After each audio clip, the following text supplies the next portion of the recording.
1, 2, can you hear me, Tom? Hello, hello, hello, hello. Yep.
Welcome back to a rather overcast and breezy Snetterton.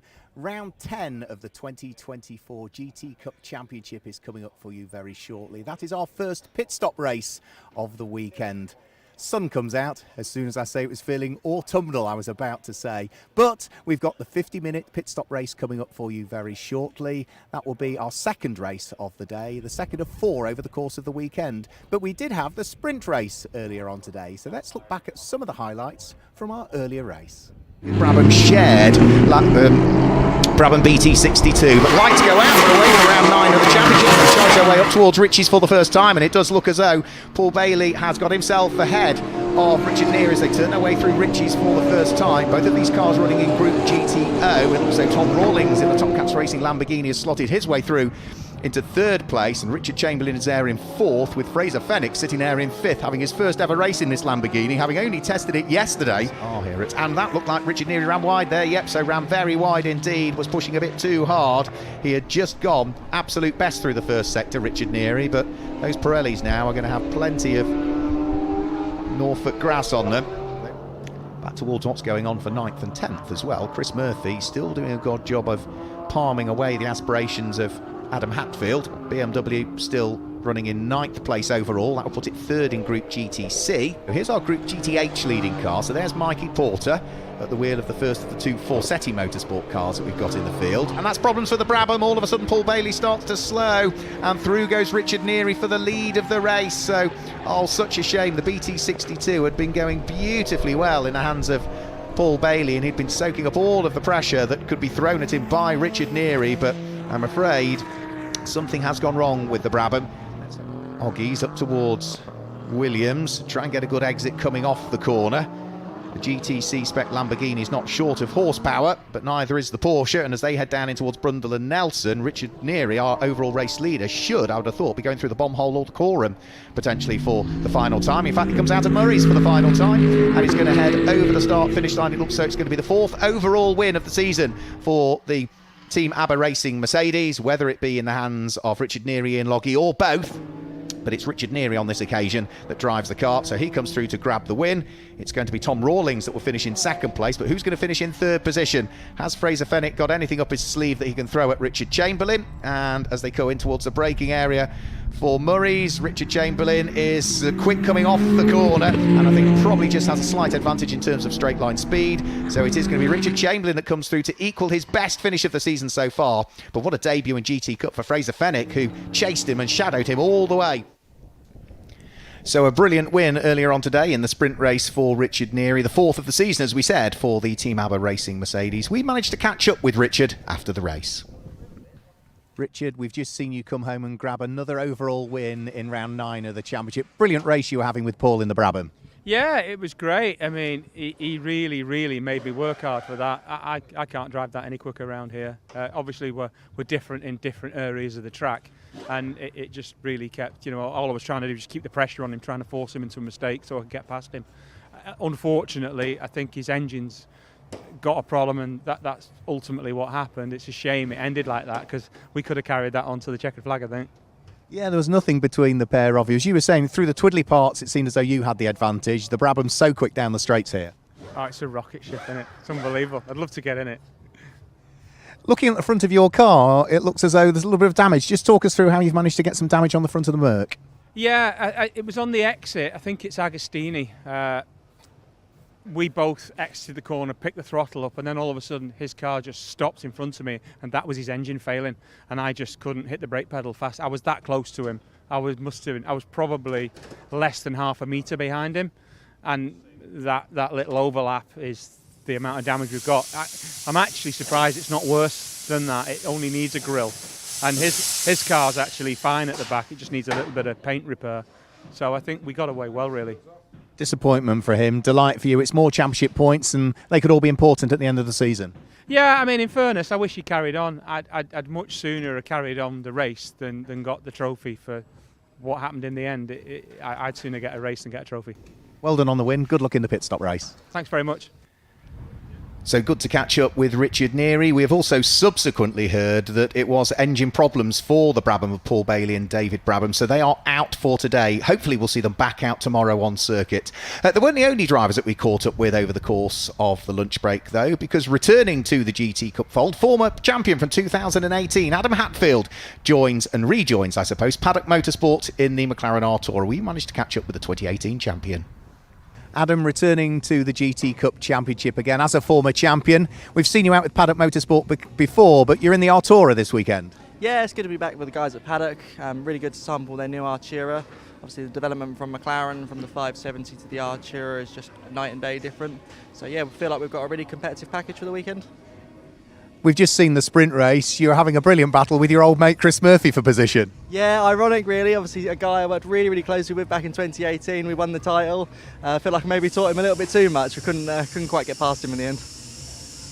You look at Group GTH, and as you mentioned, you know, the difference from the 570S to the R-Tourer as motorsport moves on. It's a competitive group, isn't it, Group GTH? Yeah, really competitive. Obviously, I think we're in for a good battle with the guys at Facchetti this afternoon, and the guys in the Ginetta as well. So, yeah, it's probably one of the most competitive classes in the championship this year. And how are you getting on with your new teammate for this weekend? Because you'll not have met him before, Michael Orant. Yeah, me and Mike are gelling really, really well. He's doing a really, really good job. We've got a few bits to go through ahead of the endurance race this afternoon. But I'm confident we've got a competitive package. It's great to see you back as ever in GT Cup, and good luck for the rest of the weekend. Thanks, mate. Cheers. Always good to see Adam Hatfield back in the entry list, and it's always good to see Richard Chamberlain back in the entry list as well. He had a good race at Brands Hatch where he finished third overall, but then had problems for the rest of the weekend. Richard Chamberlain had a really good run in the sprint race earlier on today. He finished third overall and was under pressure all of the time because Fraser Fenwick was shadowing him at the wheel of the number 3 Lamborghini. We caught up with Richard to gauge his thoughts on that sprint race. Richard, after the troubles that you had last time out at Brands Hatch, it's great to see you back out on circuit once more. Sprint race, third overall on the podium.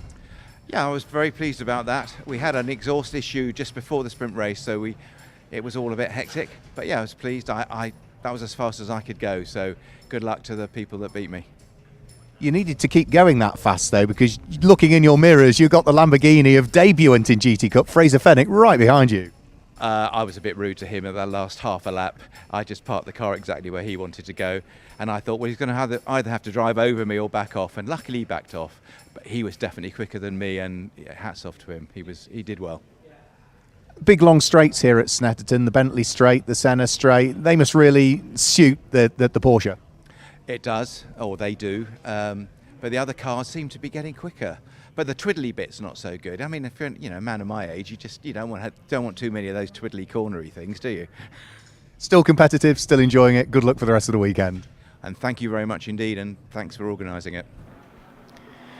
So great to see Richard Chamberlain enjoying his weekend. The cars making their way around the Snetterton 300 circuit, which is the full configuration that we have here at Snetterton nowadays. So let's guide you around the track.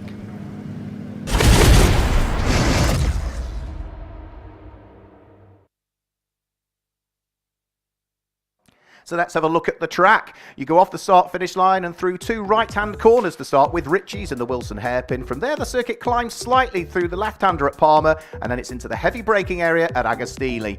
Quick left-hand flick at Hamilton, through Oggies, and then Williams is an important corner. You carry all the momentum out of there, down the Bentley straight and into the tricky braking area at Brundle and Nelson. Flat out through the bomb hole and through Corham, before you then get to the final corner, Murray's, up the start-finish line, and that is a lap of the Snetterton 300 circuit, which is just under 3 miles long, 2.969 miles.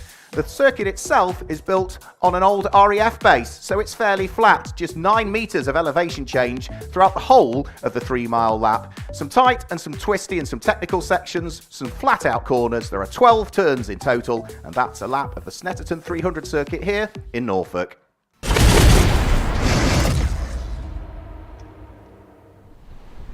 So there we go. Perfectly poised, because we've already now got the cars on the grid ready for our first pit stop race of the weekend. Now remember, the amount of time that the cars have to spend in the pits does vary from car to car. There is a new entrant for this weekend. That's a number 50 MKH racing car. Peter Montague sharing the car. The driver who is leaning over and chatting to him at the moment is the pro driver that's in that car, Stuart Hall, who just a few weekends ago was winning historic Formula 1 races at Monaco. But Stuart has certainly got plenty of experience in GT cars, having raced in British GT and in the GT World Challenge. We've also seen him race Le Mans and an American Le Mans Series and the World Endurance Championship, so he's a very, very well-respected pro driver.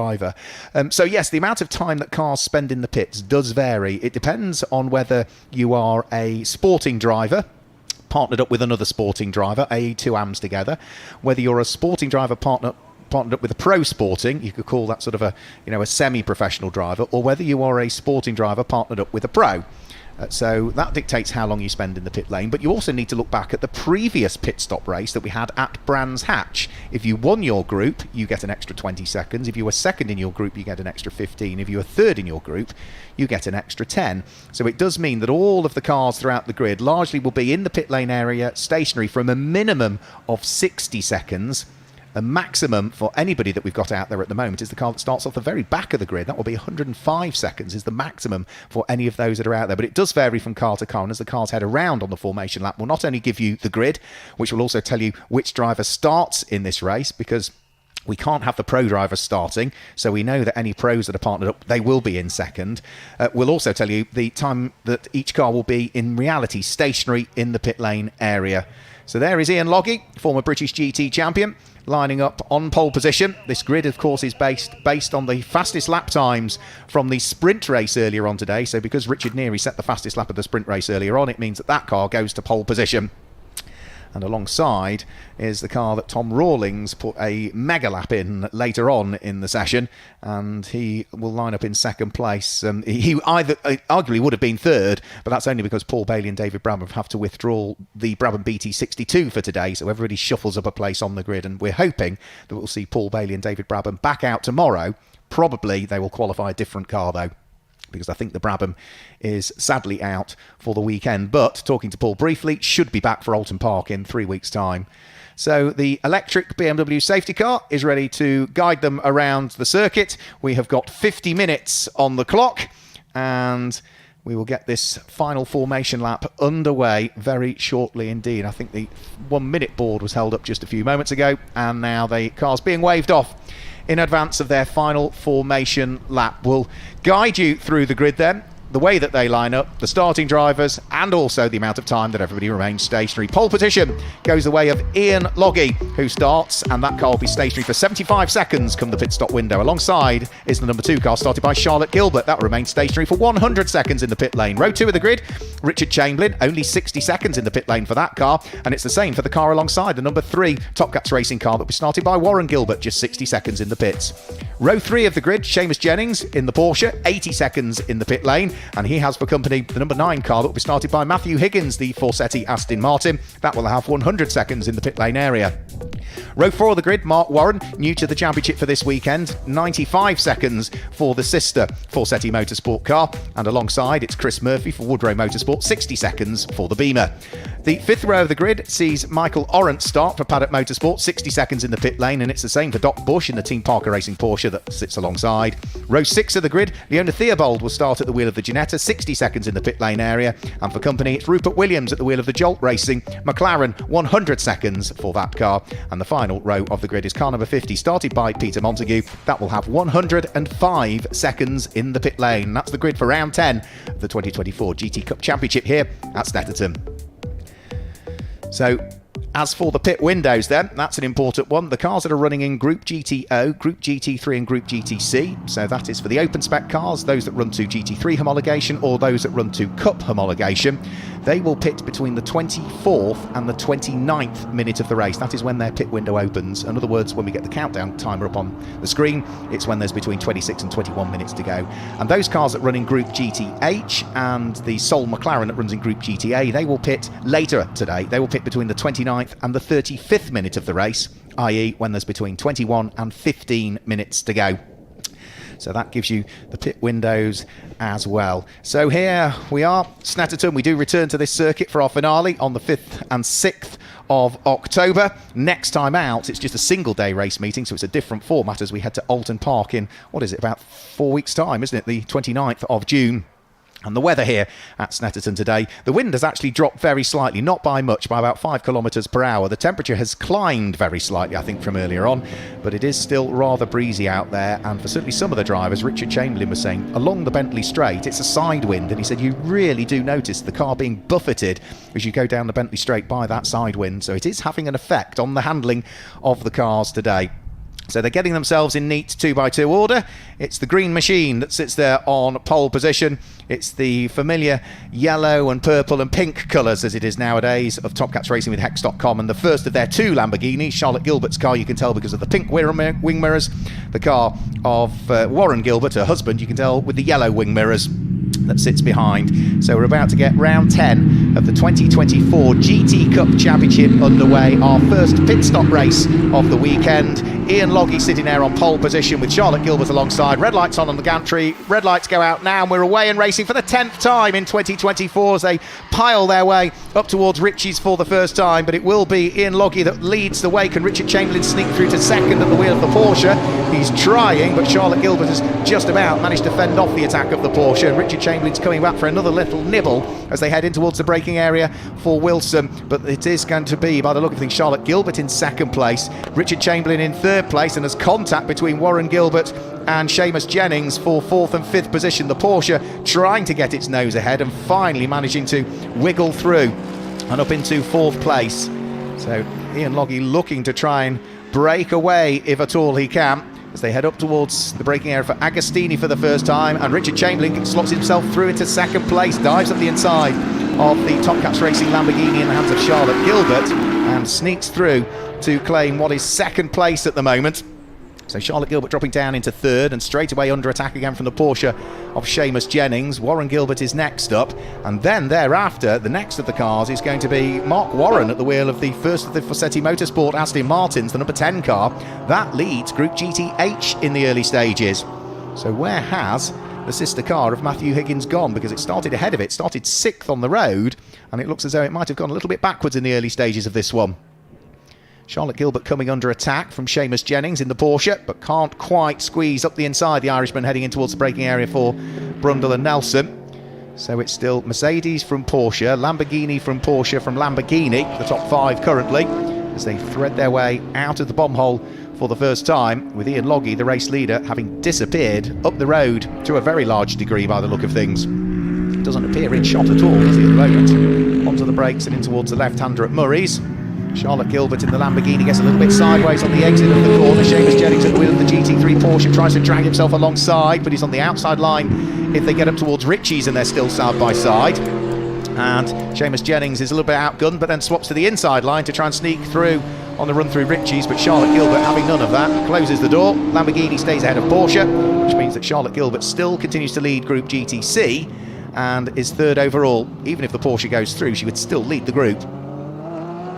So 5.5 seconds, unbelievably, was the lead advantage after just the first lap of racing. And there, that tells you as to what has happened. Matthew Higgins, this is the car that's leading the championship at the moment. Yes, it's early stages, but it's heading in towards the pit lane and possibly in towards retirement. So I did wonder why Matthew Higgins had dropped down through the order so quickly, but clearly that is why.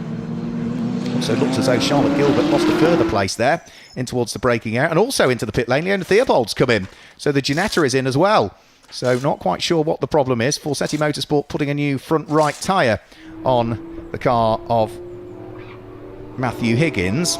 The sister car in the hands of Mark Warren, who's been racing for Fossetti in British GT this year, leads the group at this stage, running in 6th place overall.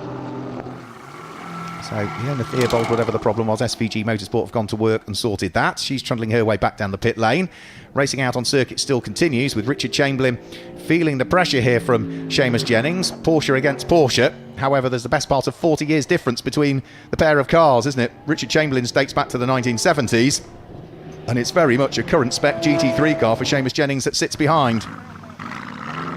Matthew Higgins back out of the pit lane. Forseti Motorsport clearly happy that it was just attention to that right front corner that was all that was needed. But for Ian Loggy, all of this squabbling behind for second, for third, and then the two Lamborghinis fighting over fourth and fifth is playing into his hands beautifully. 5.5 seconds was the lead advantage. And now as Richard Chamberlain comes over the start-finish line, the end of the second lap, it's 10.5 seconds after just 2 laps of racing. So Ian Loggy scampering away. And remember, that car that leads only has to remain stationary in the pit lane for the mandatory 60, plus an extra 15 thereafter, so 75 seconds in total. So Richard Chamberlain has to stop for 15 seconds less, but he's already 10.5 seconds behind after 2 laps. And it's the same for Seamus Jennings. He'll have to stop for, well, actually 80 seconds for that car, 60 seconds plus 20 success seconds from last time out at Brands Hatch. So this really is playing well into the hands for Team ABBA Racing to potentially see if they could grab back-to-back wins overall here, which they've not managed to do as yet so far this season. When they've won the first race, they've largely finished second in the second race of the weekend. The 2 Top Cats racing cars together as well. Charlotte Gilbert just ahead of her husband Warren Gilbert. Warren scheduled to hand the car over to Fraser Fenwick. Charlotte scheduled to hand it over to Tom Rawlings. But because Tom is a pro sporting driver, that car that's running there in 4th position will have to remain stationary in the pit lane for a longer period of time. Now down the Bentley straight, Richard Chamberlain still being shadowed by Seamus Jennings. Blue flags being waved as Matthew Higgins gets out of everybody's way and allows the quicker cars to go through, having been in the pit lane for that unscheduled pit stop. So fight is on for 2nd and 3rd place. We saw Richard Chamberlain have a brilliant squabble in race number 1, the sprint race, if you were watching it earlier on, when he was trying to fend away what was Fraser Fenwick in the Lamborghini at the time. Well, looks as though Seamus Jennings has replaced Fraser Fenwick for this race and is the man who's applying the pressure. Out of Murray's and back onto the centre straight. 44 minutes remaining in a straight line. Does the GT3 Porsche have anything to offer up the GTO spec car? Looks as though it doesn't. The twin turbocharged Porsche 935 clone is more than a match for the normally aspirated car in the hands of Seamus Jennings. And then the 2 Top Cats Racing Lamborghinis still running together. Just 0.2 of a second separating Charlotte Gilbert from Warren Gilbert as they fight over not just 4th and 5th, that's the lead of Group GTC that those 2 Lamborghinis are fighting over at this stage. So out of Palmer, there go the 2 Lamborghinis. One with the pink wing mirrors, Charlotte Gilbert, just ahead of the one with the yellow wing mirrors, which is Warren Gilbert. Good to see Warren out in a pit stop race, because he's largely just in the sprint races so far this season because he's been driving solo. Whereas because, of course, Fraser Fenwick joins the team for this weekend, hopefully we'll see more of Fraser. Then that also means that we'll see more of Warren, because they'll be out in the pit stop races hopefully together, not just this weekend but future weekends as well. Now, again, Seamus Jennings trying to prise the door open on Richard Chamberlain, but Richard having none of it. Huge amounts of racing experience for Richard Chamberlain. There's a bit of traffic just up the road as well, which is Leona Theobald's car. The Ginetta blends out of the throttle and lets the front runners go through. Doesn't want to get involved in their squabble. So through go the pair of Porsches. The Lamborghinis will also, I would imagine, get through and past Leona down in towards Brundle and Nelson. And yep, she stays out of the way and lets those 2 go through as well. So Charlotte and Warren Gilbert in 4th and 5th overall, not really compromised with the traffic, and can again concentrate their efforts on each other and the squabble that's going on. All of this, as we say, just playing so well into the hands of Ian Loggy, who had built up now a 13-second lead and is very much on his own and could just keep pushing on at this stage, knowing full well that, yeah, they might have to stop for an extra 15 seconds compared to everybody else, but they're already 16 seconds in the lead after just 4 laps of racing. They've not had a back-to-back win on the same day as yet so far this season in the the GT Cup Championship. We've had back-to-back wins with Seamus Jennings and Greg Caton claiming a win in the pit stop race at Donington Park on the Saturday and then won the sprint race, but that's over different days. And back into the pit lane, I'm afraid to say, comes Matthew Higgins. So maybe all is not right with that front right-hand corner of the Aston Martin, because again, Forsetti Motorsport having another look at the front corner of that car. It's up on the air jacks. It's that side of the car that's receiving all of the attention. And is it another tyre change for that car? I think it may well be, you know. Did see that car locking up into the Wilson hairpin in the sprint race and in this race as well. So I'm just wondering whether there's some sort of issue with that front right-hand corner. Now for second and third, we still got the two Porsches going at it. The orange Group GTO 935 under pressure from the Group GT3 Porsche of Seamus Jennings. A pair of them were just half a second apart, and it looks as though, yeah, there is some attention going on, isn't there, to the front right-hand corner of that car. Can't quite, from that camera angle, pick out exactly what they're doing, but clearly Forsetti know that there's some sort of adjustment or problem that needs resolving on that front right corner of what is, remember, the championship winning car coming into this weekend, or championship leading car coming into this weekend. So another lap about to be chalked into the book by Ian Loggy. The second and third place squabble just turning its way round through Corham and in towards Murray's now. This is lap number 5 that they are on. Ian Loggy at the moment is still lapping about 3 seconds a lap quicker than anybody else that's out there. Richard Chamberlain still keeping at bay the aspirations of Seamus Jennings, but they are now 19 seconds almost adrift of the race leader as they came over the start-finish line that time through. But both are pushing each other on, both Richard Chamberlain and Seamus Jennings setting their best individual laps of the race so far, but it's still the CTR Developments Porsche that leads the GCAT machine. Both running in separate groups. So Richard Chamberlain Group GTO, open specification car. Porsche behind runs GT3 homologation, so that sits in Group GT3. But at the moment they are very clearly matched for pace, the pair of them. Fastest lap that we've seen from Richard Chamberlain is a 1 minute 53.86. For Seamus Jennings, it's a 1 minute 53.87. So just a 100th of a second difference in their fastest laps, and both of them set them last time through as well. So through the little kink at Hamilton, Seamus Jennings again within touching distance, but there just hasn't been an opportunity. And as long as Richard Chamberlain positions the car, as he said in the interview earlier on, just keep it positioned where it needs to be, get cleanly off the corners, it does make it not impossible for Seamus Jennings, but it doesn't half make it a difficult task for him to try and squeeze his way through somewhere. And at the moment there just hasn't been a chink in the armour for Richard Chamberlain.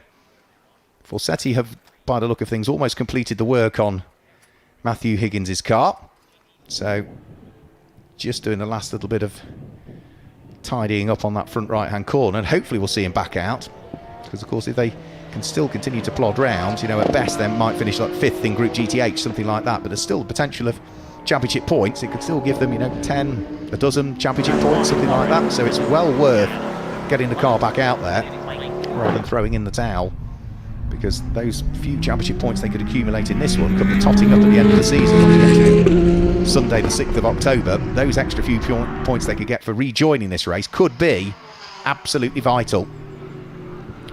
So over the start finish line, 12 minutes gone, still got a while to go yet before any pit stop windows would open, so Richard Chamberlain still needs to keep pressing on. He's now got the car that's just left the pit lane, Matthew Higgins, to deal with. But Matthew will see the quicker cars coming. I'm sure he will make sure that he stays well and truly out of the way of the squabble for second and third place that's very quickly descending on him. A fantastic spit of flame again out the tail end of the Porsche of Richard Chamberlain. Meets the Aston Martin in the right place, so he's able to squeeze his way through without any issue at all. A flash of the lights for Seamus Jennings to forewarn Matthew Higgins that he wants to try and make good progress as well. And Matthew obeys both the blue flag that's shown to him and the flash of the lights, just to make sure he gets out of harm's way. And you can see the fact that over the course of the last few laps, Richard Chamberlain and Seamus Jennings have been matched for pace. Again, just a 10th of a second between the pair of them, but they're still pulling away from the 4th place car of Charlotte Gilbert in the last lap to the tune of 0.4 of a second. Charlotte Gilbert has now fallen away. She's about 5 seconds behind the pair of Porsches, and there's more traffic as well in the distance that needs dealing with, and that will be the Jolt Racing Rupert Williams driven McLaren 570S that is the next of those that's going to be lapped by the pair of squabbling Porsches. So through the bomb hole, as over the start finish line already comes Ian Loggy. So was it nearly 23 seconds the lead advantage at the end of just 6 laps of racing? Well, he's now completed 7, and it's only when we get the second and third place cars over the start finish line we'll get an indication as to what the lead advantage has grown by. So they're just coming out of Murray's now, and Seamus Jennings looks to have probably the best run he's had on Richard Chamberlain coming out of the corner, but in a straight line the Porsche still has the legs, and it is 27.666 seconds the lead advantage, and that's just after 7 laps of racing. So that's nearly, what, 4 seconds a lap that Ian Loggy has pulled away by in the lead. 3.95 seconds per lap is mighty impressive stuff. That's the average on which he's been quicker than the cars behind to build up that gap over the course of 7 laps. And last time through, Ian Loggy did set the race leader, the fastest lap of the race we've seen so far. 1 minute 49.864, which isn't quite as quick, is it, as Richard Neary did earlier on. No, Richard Neary was nearly a second quicker in the race earlier on today. So out of Agostini goes the fight for second and third place. We've still got Charlotte Gilbert heading her husband Warren Gilbert for 4th and 5th place in the lead of Group GTC, and the lead of Group GTH is still going the way of Mark Warren at the moment at the wheel of the number 10 Aston Martin for Forseti Motorsport. He sits there in 6th place. 7th is Chris Murphy in the BMW. 8th place is number 75, which is Doc Bush in his Porsche. 9th is number 11, Michael Arant for Paddock Motorsport. Completing the top 10 at the moment will be the number 50 car of the hands of Peter Montague. But that's the car that has to stop for longer than anybody else come the pit window. So we are already 15 minutes into this race. It's going to be at least another 9 minutes before the pit window opens. Remember, the first of the cars to pit are those cars that run in either Group GTO, Group GT3 or Group GTC. So as we stand at the moment, that's the cars that are 1st to 5th can all pit when the first pit window opens, and those that are running in 7th and 8th can also pit when that first pit window opens, because those are all of the cars that run in those categories. So it's between the 24th and the 29th minute of the race for them, i.e. when there's between 26 and 21 remaining, based on the countdown timer at the top of the screens. Over the start finish line now go. Richard Chamberlain still being kept very busy. Seamus Jennings still not disappearing out of his mirror. Through goes Charlotte Gilbert, followed by Warren Gilbert. The gap between the two Top Cats Racing Lamborghinis is now extended to 2.2 seconds between the pair of them. And for Richard Chamberlain, he's now got probably the largest amount of daylight he's had between himself and the GCAT Racing Porsche, because the gap from Richard Chamberlain back to 3rd place is now over a second for the first time. Now, Peter Montague, say new to the championship for this weekend. We've seen MKH out before. I think we might actually have seen Peter out before, but nice to see them back in. And nice to see a 3rd Aston Martin in Group GTH for this weekend. Now, he's partnered up with Stuart Hall, as we mentioned, who is the pro driver behind the wheel of that one. Peter's got plenty of sports car racing experience.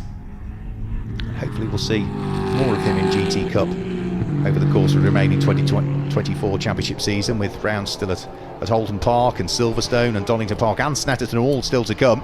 Those are remaining race weekends for us. He's running in 10th place overall, having started 13th. So all is going to plan for them, but they will lose a little bit of time from the pit stop, because we know this car has got an extra 20 seconds to spend in the pit lane because it's a new entrant for this weekend, and because Stuart Hall is a pro driver, it also means it gains another 25 seconds there, so it's 105 seconds for that car. Now, new fastest lap of the race last time through for Ian Loggy, 1 minute 49.431. Now, though, he's going to meet traffic. Peter Montague is the first of those that will be met by the race leader Ian Loggy. Flashes the lights, dives at the inside as he heads in towards Agostini. Leona Theobald in the Ginetta G56, being run by SVG Motorsport, is the next to be dealt with, but that's dealt with very efficiently on the exit of Agostini. So Ian Loggy, having dealt with the first couple of back markers he's really met without a great deal of effort at all. Now he can just concentrate his efforts on pressing on again. I think he's got a big expanse of real estate in front of him that he can accelerate into now, because I don't think there'll be anybody else on the Bentley straight for Ian Loggy that he'll need to worry about. No, see a nice clear track ahead of the race leader with 32 minutes to go. Down the Bentley straight he'll go, and he's still pressing on this lap actually. Last time through he did the fastest lap of the race, as I said, but through the first third of this lap, the first sector of the lap, which brings the cars from the start-finish line to roughly opposite Tyrrell's Bar and Restaurant, the approach towards Agostini. That's the first third of the lap. He's just done an absolute best through that first sector, is Ian Loggy. Slightly slower through the second sector, so he's still not easing his pace. And also still not easing his pace is Richard Chamberlain in second place. He can't ease his pace because he's still got Seamus Jennings right behind him. Seamus had fallen to 1.1 seconds back, but with pushing still, he's now got it down to 9/10 of a second. So the Porsches are still back together, albeit they're a long way adrift of the race leader, who on that lap has just done another fastest lap of the race once more. 1 minute 49.347 from Ian Loggy that time through. So he is not easing his pace, despite the fact that he has opened up an absolutely colossal advantage. 31 minutes of the race still remain, so we're about 5 minutes away from that first of 2 pit windows opening. Remember, the first one is for the cars largely running at the sharp end, so Group GTO, Group GT3, Group GTC. Then when their pit window closes, the second pit window opens, and that means that any of the cars running in Group GTH and in Group GTA can pop in to the pit lane area and conduct their mandatory pit stops.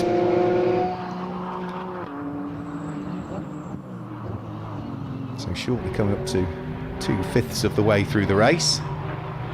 Tail end of the order, Peter Montague at the wheel of a number 50 car for MKH Racing, still running around in what is 10th position. The car that's behind him on circuit is Leona Theobald, but because that number 86 Ginetta had been into the pit lane for some work to be done, we didn't quite see what in the end, but that is not a fight for position.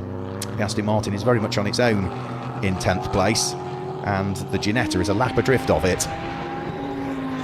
So 30 minutes remain. Richard Chamberlain still having to drive the wheels off his car to try and keep Seamus Jennings at bay. And it's still Porsche 935 just ahead of the 911 GTR GT3. And is that the opportunity for Seamus Jennings? There was almost half a door open there as they came round through Williams and onto the Bentley straight. But again, we know that Richard Chamberlain and his orange flame-spitting 935 are indecently quick in a straight line. And as they head up towards Brundle and Nelson, yeah, he's opened up the gap a little bit more, hasn't he, from the start of the Bentley straight to the end of the Bentley straight. So all is good still for Richard Chamberlain. Finished third earlier on today, his second third place overall this season. He hasn't had a second so far this season, and that is the position that he's in. He's not leading the group because Group GTO is being led by our overall leader, but in second place, Richard Chamberlain will be more than happy if he can hang on to it, second in the group and second overall. Now, come the pit stops, Richard Chamberlain will remain stationary for 60 seconds. The car behind Seamus Jennings, because he's giving way to Greg Caton, and because of what they did last time out at Brands Hatch in the pit stop race, they will remain stationary for an extra 20 seconds. So they'll remain stationary for 80 seconds. Charlotte Gilbert comes up to us running in third place. That remains stationary for an extra 100 seconds. And Warren Gilbert, when he gives way to Fraser Fennick, that remains stationary for 60 seconds. So the Top Cat Racing Lamborghinis in reality should swap order. So Charlotte will come in and hand over to Tom Rawlings. Tom is classed as a pro sporting driver, so an extra 20 seconds get added there, but he also won their group last time out at Brands, so another 20 seconds gets added. 100 seconds in total for that car. Looks as though all is well now with Forsetti Motorsport. Such a shame that Matthew Higgins had to bring that car into the pit lane twice to solve the problems, but that seems to be running well now. Also running well once more is Chris Murphy, 2018 champion, at the wheel of his BMW E46 M3. Won the championship in an Aston Martin, the earlier iteration of the Aston Martin, the Vantage V8. That was back in 2018 when he was partnered up with Adam Hatfield, who we spoke to pre-race. Chris is going well at the moment. Where is he sitting? He's sitting third in Group GTC, 7th overall currently, and has managed to open up a bit of space really. He's got the Group GTH leading Aston Martin a good chunk ahead of him, about 20 seconds ahead, but he's also running a good 5 seconds ahead of Doc Bush at the wheel of the Team Parker Racing Porsche that sits behind. You can see everybody getting suited and booted and ready to go. There is Fraser Fennick, ready to jump on board Charlotte Gilbert's Lamborghini when it comes into the pit lane. And the reason they're all suited and booted and ready to go is because in little more than 60 seconds time the pit window will open. So when there's 26 minutes remaining in this race. That is the earliest that any car that runs in Group GTO, Group GT3 or Group GTC can break the beam at pit lane entry. You break it any earlier than that, and you are in reality pitting too early. You're pitting before the pit window opens. So Seamus Jennings ran a little bit deep there going in towards the Wilson hairpin. So he was just over 3/4 of a second behind the second place car of Richard Chamberlain. Along the straight and on towards Agostini they'll go. Greg Caton having a last little few conversations with GCAT racing engineers before he will jump on board what is the third place number 33 Porsche. That's the car that's currently in the hands of Seamus Jennings that Greg Caton will jump on board. And remember, again, that car will have to stop for an extra period of time compared to Richard Chamberlain. The two Porsches should be separated by about 20 seconds once they've concluded their pit stops.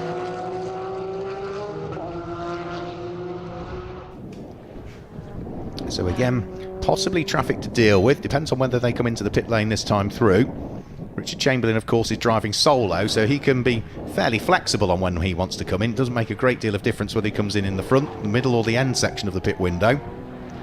With Greg Caton having crash helmet on suggests that the number 33 Porsche could be destined for the pits at the end of this lap. Greg Caton is, no disrespect to Seamus Jennings, slightly quicker, not by much. He was classed as a pro sporting until a season or so ago, Greg Caton.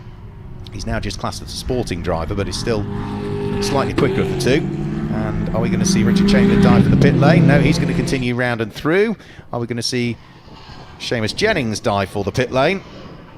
I'm not sure. Yes, he did. Yes, so Seamus Jennings did dive for the pit lane that time through. Now, our Group GTH leader is still Mark Warren at this stage, sharing the car for this weekend with Rihanna O'Meara Hunt. We've seen Jody Sloss behind the wheel of the number 10 car in place of Mark Warren for the earlier rounds of the season. Jody not feeling 100% for this weekend. So Mark Warren gets the opportunity to come out in GT Cup, having previously raced in the Ginetta Championships, whether it be Ginetta Academy or in Ginetta GT4. Seamus Jennings out of the GCAT Racing Porsche. Greg Caton about to jump in. So just making sure seatbelts are done up, that communication systems are plugged in as well.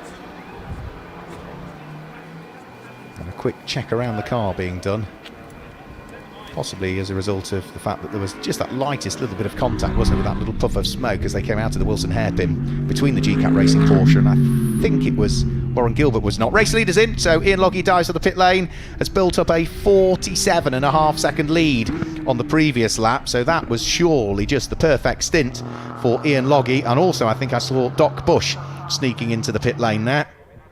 So there's still a couple of minutes, 3 minutes to go of the first of the pit windows. Richard Chamberlain has inherited the lead of the race and hasn't pitted as yet. Ian Logie about to jump out of the car. Richard Chamberlain about to dive in. Because of the success seconds they carry over from Brands Hatch last time out, we should see this number 6 Team ABBA Racing Mercedes stationary in the pit lane area for 75 seconds in theory. So Sam Neary, himself a very adaptable driver on the lollipop. Richard Chamberlain comes in as well, so into the pit lane comes the man who picked up the lead of the race. And that now means, I believe, that there's probably only one car that is eligible to pit that hasn't pitted as yet, and that will be Warren Gilbert, who is still at the wheel of the number 3 car, which isn't showing as having come in the pit lane as yet. So if he doesn't, Warren will pick up the lead of the race. Up towards the Wilson hairpin comes Rupert Williams at the wheel of the Jolt Racing McLaren 570S. Now he is getting caught by Fiona Theobald, and this would be for position, so this would be the delayed Ginetta with its pit stop overtaking. And into the pit lane has come Warren Gilbert. Fraser Fennick about to jump in. So he only tested this car for the first time yesterday and wasn't necessarily going to race it for the weekend. He was just going to see how the test went and how he felt with the car and the team as to whether he was going to drive it for the weekend, and was so impressed with car and team has opted to race it for this weekend. Now Richard Neary back out on circuit at the wheel of the Team ABBA Racing Mercedes, having taken over from Ian Logie, and they were stationary in the pit lane area for 75 seconds, so you would argue should have a fairly substantive lead still once we've cycled through the pit stops. Chamberlain's to chuck his way back out of the pit lane at the wheel of the car that was running second overall in the race. I'd imagine he should still hang on to second place, largely because he was only stopping for 60 seconds. Through over the start-finish line now. There is the McLaren Artura of Mike Arant, sharing with Adam Hatfield for this weekend. So that car can't come into the pit lane as yet, because for the second batch of cars, those running in Group GTH and Group GTA, the pit window will open in about 30 seconds time. So he will be able to pit at the end of this lap, but couldn't pit on the lap that he's just completed, because again it would have been before the window opens. Now everybody that could have pitted in the first pit window has now done so and has completed their pit stops. Back out of the pit lane now, I can see the final car that pitted goes number 3 Lamborghini, now in the hands of Fraser Fennick. So as the pit window closes for all of those in Group GTO, Group GT3, Group GTC, we've completed the pit cycle, everybody has pitted, and now the pit window opens with 21 minutes to go for those cars running in Group GTH and Group GTA. So we could see this number 11 McLaren come into the pit lane at the end of this next lap. Michael Orant, who is new to Paddock Motorsport, new to GT Cup for this season. Brother also races as well. We see his brother out racing Mazda MX-5s as well. And Mike was saying to me earlier on, he's just happy to be getting quicker and quicker and quicker all the time. And you look at the pace that he's had relative to Jake Poole, who he's been racing with, but Jake's not in the entry list for this weekend, and the pace that Mike has had as a fairly inexperienced driver. You know, it's only a year ago he did his first ever race, he was telling me earlier on, compared to Adam Hatfield, who's been racing for a good number of years. Mike is understandably really chuffed with himself, because he is putting in a good turn of pace and he's just getting quicker and quicker every weekend, and will also be well aware that he's got one of the quicker cars closing in on him here. Flash of the lights from Greg Caton, who's about to lap the Group GTH McLaren, dives through on the brakes at Murray's, squeezes his way up the inside, traffic dealt with. Are we going to see Mike Arant come into the pit lane at the end of this lap? Now he's been overtaken by the Porsche. We'll have to wait and see, because the pit window should be open for the Group GTH cars, and the McLaren has not as yet appeared, which does suggest he came into the pit lane. Yes, he has. Confirmation on my timing screen that yes, Michael Arant did, and was the first of those running in Group GTH to come into the pit lane. So along the Bentley straight, the number 9 Aston Martin still in the hands of Matthew Higgins at the moment, but will be taken over by Mikey Porter. Mikey, who graduated out of Ginetta Juniors, and he finished 4th overall in the championship last year, I think, Mikey Porter. Jumping on board the McLaren Artura goes Adam Hatfield, the former champion, the 2018 GT Cup overall champion. Earlier on today, he was having a great squabble with the man he took that championship with, because they were teammates that year, Chris Murphy at the wheel of the BMW. In the background of the shot I can see also coming in was the Jolt Racing Rupert Williams 570S McLaren. That's another taker for the pit lane. We've also got Mark Warren, who was leading Group GTH in the number 10 Forseti Motorsport Aston Martin, dives for the pit lane, whilst our overall race leader is about to lap the sister car to it, which is the number 9 car, which is still in the hands of Matthew Higgins and hasn't pitted as yet, the number 9 Aston Martin. So Richard Neary continues on his merry way. John Ingram about to clamber on board the Jolt Racing McLaren. It's now being vacated by Rupert Williams. So just making sure seatbelts are all device, all the cables for the communication system are all plugged in and clear. Whilst they're doing that, our race leader, which is Richard Neary, is still trying to thread his way past a bit of traffic, which on this occasion is going to be round through Williams, where he gets up the inside of Chris Murphy's BMW. So the E46 M3 now dealt with. So that's the car that's running in 7th place has now been lapped. And the next car just up the road is going to be a fair way up the road, so it's time for Richard Neary now to settle in and just see what he can do to try and maintain what is a very substantive gap. 42 seconds is the lead advantage after just 16 laps of racing. So again, impressive stuff from Ian Loggy in his early part of the stint, and also Richard Neary, who is now on board this car. Ian Logie was pulling away around about 3.5, nearly 4 seconds a lap, wasn't he? Well, now the average is about 2.6 seconds a lap. Now this car could well be worth watching. The number 50 Aston Martin that's now in the hands of Stuart Hall. So Stuart, very experienced racing driver. Was he 39 years of age, I think now, Stuart? Lots of racing experience in historic cars. Does a lot of coaching as well. We've seen him in TCR cars in the past, in the 24-hour series. We've seen race at Le Mans, the European Le Mans series, the World Endurance Championship, and he will be looking to see what he can do at the wheel of the number 50 car. Now he is hot on the heels of Rihanna O'Meara Hunt, who was just going out to the pit lane at the wheel of the number 10 Aston Martin, whilst in the pit lane the number 9 Aston Martin has just been vacated by Matthew Higgins and handed over to Mikey Porter. So again, let's see how Mikey gets on in this one. Finished 4th in the Ginetta Junior Championship last year. It's been racing not just in GT Cup but also in Ginetta Juniors, and we've got a slow Ginetta out on circuit, and I'm afraid that's James Townsend. He was telling me that they had some sort of either drive shaft or gearbox or issue with that car in the sprint race earlier on today, where the traction control was kicking in even though the wheels weren't really spinning. So maybe it still might be something related to that, but he's done the right thing. He's pulled the car off on the left-hand side of the circuit along the Bentley Straight, so it means there's no overtaking along the Bentley Straight, and this is where Stuart Hall is going at the moment, so he can't overtake the car that's ahead of him because there'll be localised yellows there, one would have thought. In fact, there you can see the yellow flag off on the left-hand side. Marshall's doing a brilliant job as ever to forewarn the competitors that there's a car stricken out on circuit. So now that they've cleared the green flag, then Stuart Hall can try and attack the number 10 car that lies ahead. This isn't actually for position because Rihanna O'Meara Hunt is a full lap ahead. And there, Greg Caton sneaks his way through and past Richard Chamberlain. That would have been for second place. So Richard Chamberlain dropping down to 3rd overall. Greg Caton moving up to 2nd overall. Now, they are in separate groups. Group GT3 Porsche now goes ahead of Group GTO car, so it doesn't affect the amount of championship points that either accumulates, but it does affect the ultimate trophy that they'll pick up on the overall podium. So Aston Martin's all running together here, actually. So the number 9 car, the number 10 car, the number 50 car, all together, but actually all on different laps. So, strange as it sounds, they are not fighting for position, because the number 9 car has completed only 14 laps, the number 50 car has completed 16, and 17 laps have been completed by the number 10 car.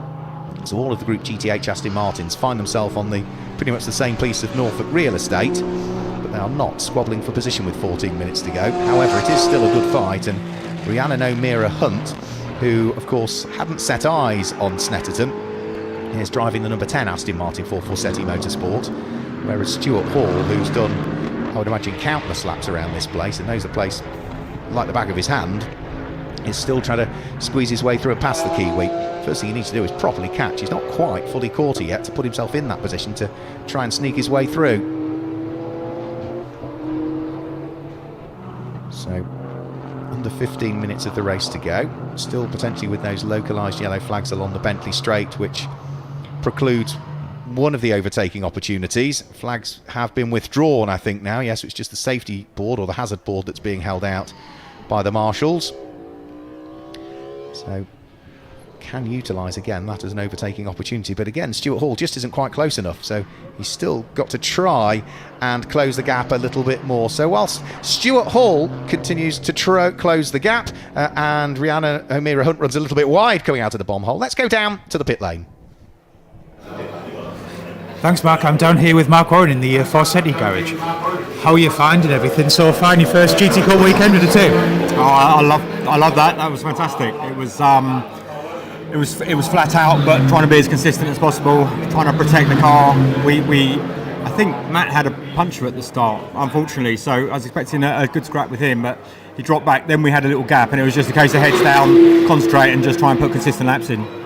I was going to say it was a good opening stint from you, hoping Rihanna can do the same and bring it home for a win. Yeah, we knew we had like 30 seconds to pull back, so we needed to be quick and consistent. We had a clear track, and the car was great. Really, it was really hanging on nicely. So we're just turning up the ABS and TC to protect the tyres a little bit halfway through the stint, but otherwise I think we're hopefully looking good. Oh, no, perfect. Thanks, Mark. Good luck for the rest of the race. Thanks a lot. Apologies for the sound quality there. Hopefully you were able to pick up on some of what Mark Warren was saying. The squabbles still continue out on circuit. We have 12 minutes to go, and we've still got this great fight going on that's not for position, but it is just for honours really, and bragging rights back in the paddock later on. Rihanna O'Meara Hunt, who hadn't set eyes on Snetterton until this weekend, coming under pressure from the number 50 Aston Martin of Stuart Hall. Now Stuart Hall is down in 10th position. Rihanna O'Meara Hunt is running in 7th place. There's a full lap between the pair of them, so in reality it's just Stuart Hall trying to unlap himself from the Aston Martin. But Rihanna O'Meara Hunt is not going to make it easy. A flash of the lights won't distract her at all. And for Rihanna O'Meara Hunt, she has done a fair chunk of racing in the US. She finished 6th in the GT4 Championship in the USA last year in the AM category. Did take wins along the way. We've seen her racing in the GT4 Winter Series as well. All of which have largely been at the wheel of Aston Martin, so she knows the brand well. What she doesn't really know are the British circuits, but as I mentioned earlier on in the sprint racing, some of the simulators you get now have in the Aston Martin, and they have in all of the circuits on which we compete in GT Cup. So there's been a few hours spent in the sim to get Rihanna to where she needs to be in advance of this weekend. So that car continues to lead Group GTH at this stage. Is running 7th place overall, thanks to the efforts of not just Rihanna, but also the efforts of Mark Warren. There's that puff of smoke again from the car ahead. Now that was the number 9 Aston Martin that Matthew Higgins had issues with, and again a couple of times now I've seen that car puff. It's the unloaded wheel going into towards the right-hander at Wilson, but you've thought that ABS would prevent that from happening, and each time it has been that right-hand side where it locks up that has brought that car into the pit lane in this race. So I do think there's an issue with the Fussetti number 9 car that the team are still trying to work their way through. So with 10 minutes to go, we can see all of that hard work out on circuit being done by Tom Rawlings, who continues to lead Group GTC, running in 4th place overall. Let's go down and chat to Charlotte Gilbert, who drove that car in the early stages of the race. I'm down here in the pit lane with Charlotte Gilbert. Charlotte, you appeared in the lead of Group GTC in the Top Cats Lamborghini. How was the opening stint for you?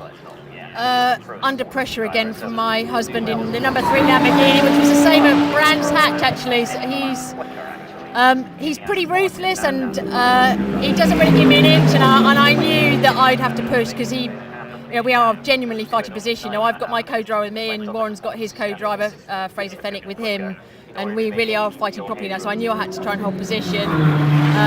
Tom, my co-driver, is really fast, and we thought if I can keep ahead of him, even with our pit stop penalty, we will hopefully be able to take the lead again in the second half with Tom in the car, because Fraser's blisteringly quick, but we just still slightly got the edge on him at the moment. So I managed to keep Warren behind me, and I didn't spend too much time looking in my mirrors this time. I just focused on what I was doing, and he was there for quite a while, and then I looked about halfway through my stint and saw that he'd sort of dropped back a fair bit, and I could just sort of concentrate on my own race. But yeah, I think I've done what we need to do to win GTC for the end of this race. So yeah. No, perfect. Thanks a lot, Charlotte. Best of luck that Tom can prevail against Fraser. Yes. Fingers crossed everything goes well. So yeah.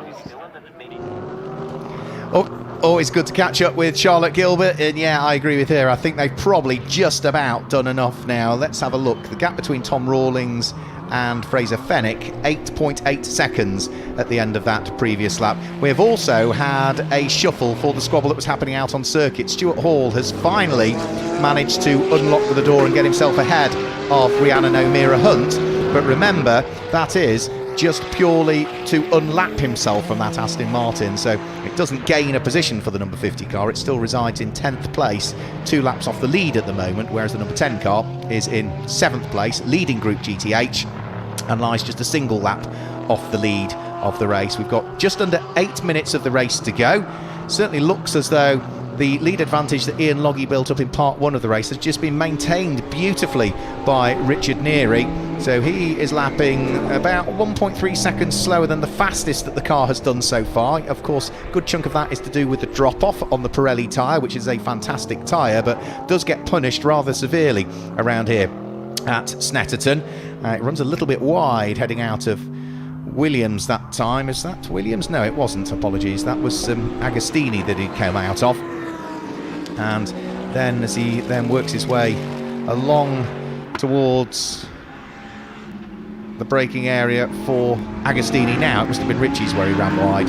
So 7 minutes to go. Nice handy lead advantage of 41.8 seconds. But amazingly, despite the pace that this Team ABBA Racing Mercedes has had in the hands of whether it be Ian Logie or Richard Neary, it is not at the moment going to pick up the extra championship points for setting the fastest lap of the race overall. That is going to go the way of a Group GT3 car. I mean, they'll still pick up the point because they'll set the fastest lap in their group, but in terms of the overall fastest lap of this race, it's going the way of the GT3 Greg Caton driven GCAT Racing Porsche. Greg has popped in a 1 minute 48.203. So back towards Top Cats Racing. Now this is going to be this is going to be Fraser Fenwick that is about to drop off the lead lap of the race, because it's the Lamborghini with the yellow wing mirrors. So that's the Warren Gilbert and Fraser Fenwick car, and it is running in 5th position. So 5th place car only just on the lead lap at the moment, and with Richard Neary bearing down at the wheel of the Team ABBA Racing Mercedes. Won't be that much longer before he's able to wiggle his way through and past, one would have thought. He won't be able to do it probably until the run down in towards Agostini, I would have thought. I don't think he'll be even close enough as they head out of Ritchie's and up towards the braking area for Williams, unless Fraser gets on the gas or on the brakes nice and early now. So he wants to turn in towards the apex.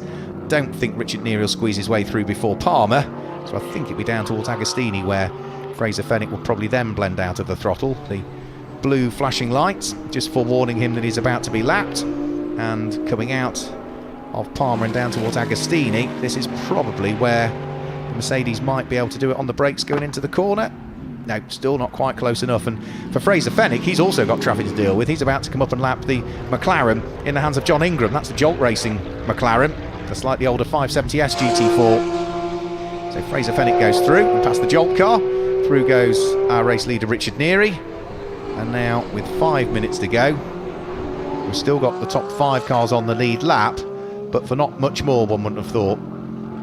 Remember, Fraser Fenwick, who is driving this number 3 Lamborghini, has really only ever raced on slicks once before, and that was in a Ginetta at Thruxton, in a very different car, Ginetta GT5 spec car. But he's now going to drop off the lead lap as Richard Neary squeezes the Team ABBA Mercedes through and up the inside. So another car dealt with by Richard Neary. Fraser Fenwick still running around in 5th place, but off the lead lap and running around in 2nd in Group GTC overall, that car, whereas the car that leads is in Group GTO for the open spec cars. So 4 minutes to go over the start finish line. Such as the time it takes to do a lap, we should have 3 further laps to go in this one, so 24 laps completed. We should get 27 laps out of the time allocation. 2nd place is the GCAT Racing Porsche in the hands of Greg Caton at this stage. That car also leads Group GT3, which we seem to have lesser cars in this year for some unusual reason. It was hugely popular a season or so ago, but less GT3 cars in the entry list for this weekend than so far in the 2024 championship season. 3rd at the moment is still Richard Chamberlain, going well at the wheel of the Porsche. That car runs in Group GTO. 4th is going to be Tom Rawlings in the number 2 Top Cats Racing with Hex.com Lamborghini. That car will lead Group GTC. 5th is Fraser Fenwick, who is 2nd in Group GTC, and 6th is Chris Murphy at the wheel of the BMW, who will complete the Group GTC podium. The first of the Group GTH cars, by the way, is still the number 10 Aston Martin that was in the hands of Mark Warren at the start of the race. Now the Fossetti Motorsport car is in the hands of Rihanna O'Meara Hunt. So there's Richard Chamberlain over the start finish line. Remember, he had been fighting away, hadn't he, with the car of Seamus Jennings, but that car has really come alive, the number 33 GCAT Racing Porsche, since Greg Caton jumped on board of it. It's now amazingly 30 seconds up the road from Richard Chamberlain, having stopped in the pit lane for 20 seconds longer than it as well. And the reason that it's so far up the road is because Greg Caton is just driving it superbly well. Greg has just set, in the number 33 Porsche, the fastest lap of the race so far. 1 minute 47.908 on the lap that he just completed is the new fastest lap of the race that we've seen so far.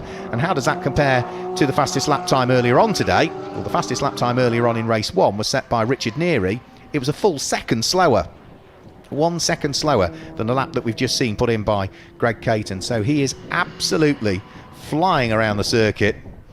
butts his way and through and past the traffic that time through, which is the number 11 McLaren Artura of Adam Hatfield. So that is another lap placed on the car that runs there in 9th position overall, and is currently second in Group GTH, actually, that McLaren. So that would be a good result for the number 11 car. They have already had a second in their group so far this season. That was at Donington Park in the sprint race on the Sunday, and I think they also did that in the pit stop race at Brands Hatch on the Saturday last time out. So they've had a couple of seconds in the group when the car's been shared by Michael Arendt and Jake Poole, but of course Jake Poole not present this weekend. Adam Hatfield takes over.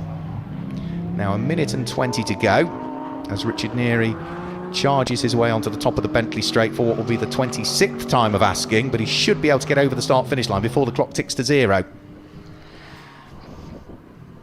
And he's already now starting to close in on the car that's running 4th overall and is a Group GTC leading car. That's Tom Rawlings. Now I don't think he'll catch Tom by the end of the race, but he will certainly be heading on to his last lap of the race this next time through, and it certainly looks as though it is going to be a double here today, barring any problems in the remaining, 3 3/4 miles. Looks like it's going to be a double for Team Aber Racing, and that will move them very much into contention in terms of the overall championship, because of course the number 9 Aston Martin and Matthew Higgins and Mikey Porter, that was leading the overall championship on 190 points coming into this weekend, is going to score some points in this, but not as many as otherwise it would have done, because it's running down in 12th position and 4th in the group at the moment, which, if I've got my maths right, would mean that they would pick up 16 championship points, whereas for Group GTO, for which in this one we've had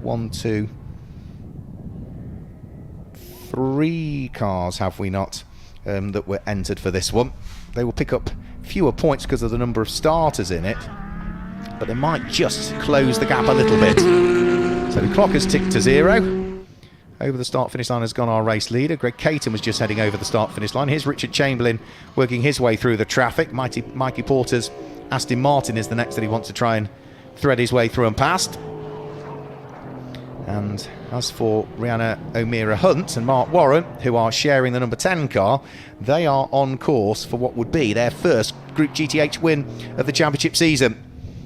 We've had lots of seconds for Jodie Sloss and Rihanna O'Meara Hunt in the number 10 car, who've shared for the first 2 racing weekends of the 2024 championship season, but we've not seen the number 10 car claim a group win as yet so far this year, and it certainly looks as though it is on for good fortune.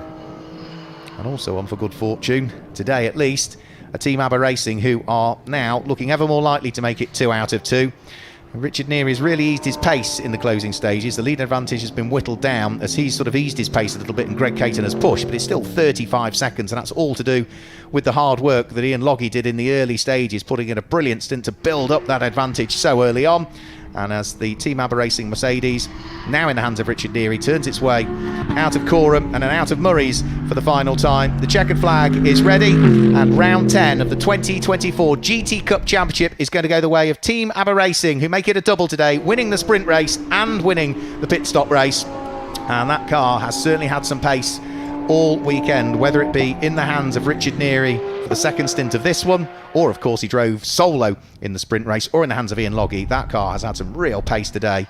Seamus Jennings and Greg Caton should come through in the GCAT Racing Porsche to finish in second place. Just awaiting that car to head up towards the start finish line. They will be winning Group GT3, and through they come now to finish second overall and win the group. And then we need to wait the arrival of the orange Porsche of Richard Chamberlain, who is just heading down towards the bottom section of the Bentley Straight and still having to deal with a little bit of traffic as he sneaks up the inside of Mikey Porter's Forsetti Motorsport car. He might also need to deal with Chris Murphy's BMW on the run to the line. So through comes the Group GTA winning car. That's Rupert Williams and John Ingram, who brought it towards the checkered flag. Also through is Michael Arendt and Adam Hatfield, who finish second in Group GTH, 9th overall. But still awaiting the third place car of Richard Chamberlain to take the checkered flag. So he's just accelerating his way to a couple of third places today.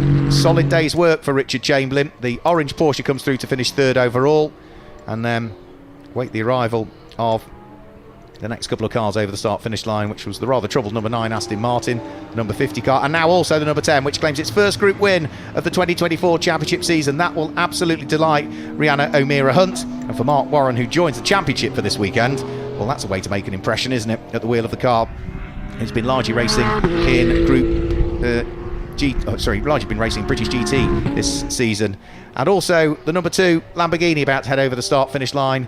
Charlotte Gilbert, who we heard from mid-race, and Tom Rawlings going to claim another win in Group GTC. That also really helps their championship aspirations as well. Another group win for them. That gives them another fistful of points. And I think, again, because of the problems that befell the number 9 Forsetti Motorsport Aston Martin, it will allow them to close the gap on the championship leaders. We'll do all of the maths and the totting up, but we can confirm the results for you following round 10 of the championship here at Snetterton. And of course, we'll do it all again tomorrow as well. So the cars making their way back into the paddock area.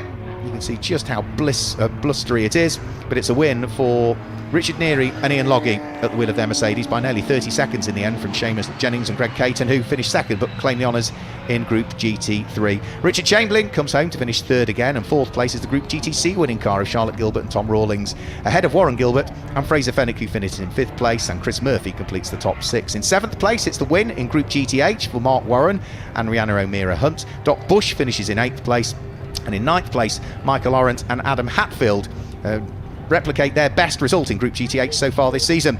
The number 11 car coming home in 9th place, second in the group. Completing the top 10, Peter Montague and Stuart Hall at the wheel of the number 50 Aston Martin.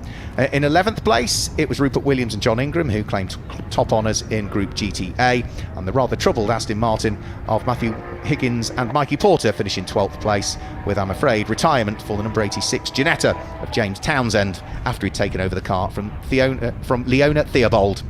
And that gives you the full results for round 10 of the 2024 championship season. Fraser Fenwick out of the car and just being ushered towards the scrutineering bay, where he will no doubt just have to drop himself onto the weighing scales there to double check that the minimum weight of the driver added to the minimum weight of the car meets the regulations. But under cloudy skies, that's us done for day 1 here at Snetterton. We'll be back to do it all again tomorrow when we start, such as the way that the regulations work for this year, with our pit stop race as the first race of the day tomorrow. That is scheduled to get underway at 12:50, so our live stream will be probably going live around about 12:40, something like that. So thanks for joining us today from Snetterton. From all of us here, we'll see you again tomorrow. Goodbye.